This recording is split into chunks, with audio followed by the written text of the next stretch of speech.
Assalamualaikum warahmatullahi wabarakatuh. Bismillah walhamdulillah wassalatu wassalamu ala rasulillah. Asyhadu an la ilaha illallah wahdahu la syarikalah wa asyhadu anna muhammadan abduhu wa rasuluhu la nabiyya ba'dah. Amma ba'd.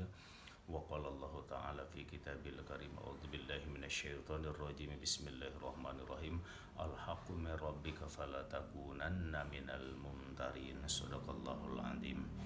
Sidang Majlis Ilmu yang insyaallah Allah muliakan, yang saya hormati, minggu yang lalu ada di antara ibu-ibu yang bertanya kepada saya, apa yang membedakan katanya antara yang benar dan yang baik dalam Al-Quran.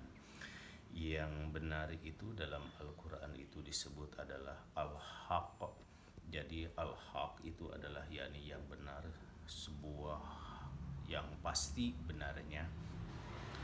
Dan yang benar itu pasti disebut adalah baik, tapi yang baik belum tentu itu adalah digolongkan benar.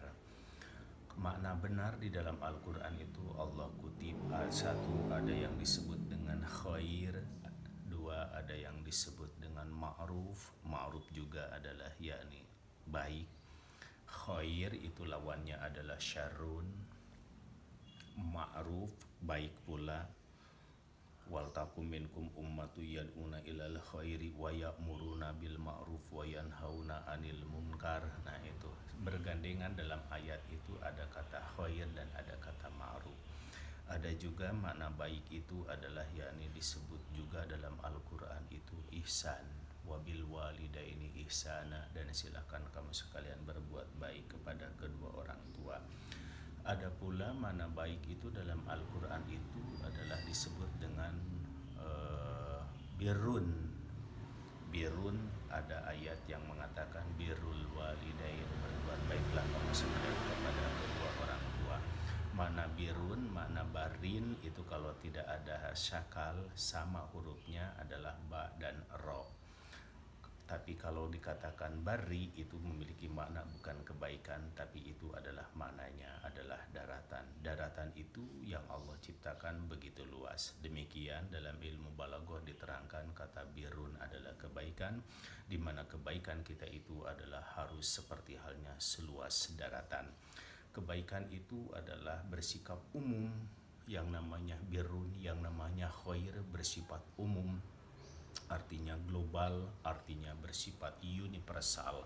Berbeda dengan kata ihsan. Ihsan itu adalah bersifat yakni sempit, termasuk tergantung kepada siyakul kalam, tergantung kepada proses atau permasalahan yang terjadi. Seperti halnya orang tua itu adalah yakni telah berbuat baik kepada diri kita, balasannya yang harus tertanam dalam diri kita, bagaimana diri kita harus lebih berbuat baik kepada kedua orang tua. Meskipun tak bisa yang namanya seorang anak itu membalas akan kebaikan orang tua.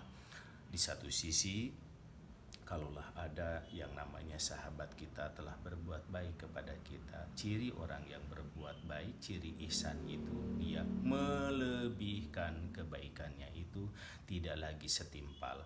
Kalau yang namanya setimpal itu adalah bisa disebut dengan khair. Tapi kalaulah lebih banyak memberikan kebaikan dalam memberikan balasan, itu adalah yakni ihsan. Makanya posisi untuk menetapkan dan meneguhkan keimanan itu ada kategori posisi di mana seseorang itu adalah harus bersifat dirinya itu hanya semata-mata karena Allah untuk melakukan ihsan, balasalah kebaikan orang itu yang lebih oleh kita. Itu adalah yakni kalimat ihsan.